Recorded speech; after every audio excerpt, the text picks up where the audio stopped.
Glória ao Pai, ao Filho e ao Espírito Santo, como era no princípio, agora e sempre. Amém.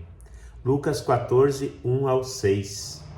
Num sábado, Jesus entrou na casa de um dos chefes dos fariseus para tomar refeição, e puseram-se a observá-lo. À frente dele estava um homem hidrópico. Tomando a palavra, Jesus disse aos doutores da lei e aos fariseus: é permitido ou não curar no sábado? Mas eles ficaram calados. Então Jesus tomou o homem pela mão, curou-o e despediu-o. Depois lhes disse: qual de vós, se seu carneiro ou seu boi caísse num poço, não o retiraria logo, mesmo sendo sábado? E a isso nada puderam responder. Palavra da salvação. Glória a vós, Senhor. Um pequeno trecho aqui em Lucas, mas percebemos aí vários elementos interessantes para podermos meditar. Claro que aqui aparentemente o centro está na questão da lei do sábado, que seria equivalente para nós hoje cristãos católicos e a maioria, muitos cristãos, a questão do domingo. Para alguns ainda é o sábado. Mas nesse sentido, o que poderíamos refletir? Se colocamos apenas o cumprimento do descanso ou do culto a Deus nesse dia, no domingo, para nós, mas se as nossas atitudes após o culto condizem com aquilo que nós rezamos, com aquilo que nós levamos à igreja e trazemos da igreja. Talvez pudesse ser esse o primeiro sentido. Na nossa sociedade de hoje, sabemos que muitas profissões, muitas pessoas já não têm mais esse descanso garantido nesse dia, pelo menos em todos os domingos. Então é uma realidade que nós temos que aí, não seria adaptar, mas teríamos que atualizar para verificar. Poderíamos ficar com o seguinte: nós santificamos cada dia da nossa vida com o nosso trabalho, com a nossa atitude, com o nosso coração? Mas o essencial aqui nessa palavra não é a questão do sábado, não é somente essa questão. Essa questão continua sendo importante. Santificar o dia de domingo, o dia do Senhor, continua sendo importante. Mas aí Jesus usa esse exemplo. Em qualquer dia, se acontecer uma tragédia, se acontecer algo inesperado, mesmo que seja com o seu animal, você não vai socorrer o animal? É claro que vai.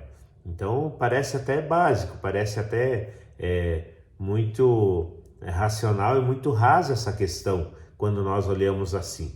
Mas se pararmos para pensar, aqui tem algo mais profundo. Jesus entra na casa de um fariseu e os fariseus puseram-se a observá-lo quando ele toma a refeição. Então nós sabemos aquele contexto que os fariseus, doutores da lei, estavam sempre tentando armar ciladas para Jesus. Mas nesse ponto aqui, Jesus entra na casa de um deles e eles colocam-se a observar Jesus. Ora, com tudo aquilo que Jesus fazia, que Jesus falava, que Jesus ensinava, não poderia se abrir o coração em algum momento e observá-lo e confrontar tudo aquilo que ele ensinava e fazia com o restante da Escritura e perceber, pelo menos, deixar que em cada coração, cada pessoa pudesse ter um mínimo de dúvida e dizer assim: mas será que ele não é mesmo o Messias com tudo aquilo que faz, com tudo aquilo que realiza? Mas parece que não. Acolheram na sua casa, mas não o deixaram entrar nas suas vidas, não permitiram que ele tivesse acesso aos seus corações.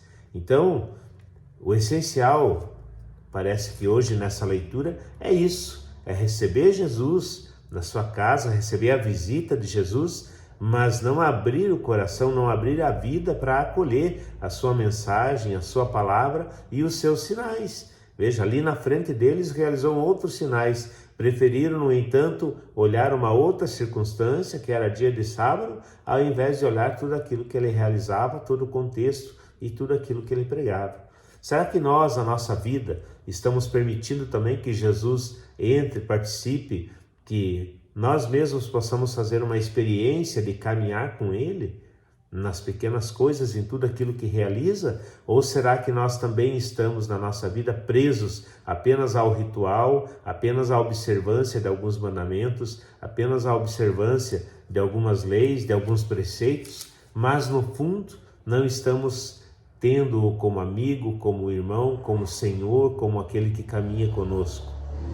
Então, será que nós também não estamos impondo a Jesus, ao Senhor, ao nosso Deus, condições para que Ele faça parte da nossa vida e caminhe conosco?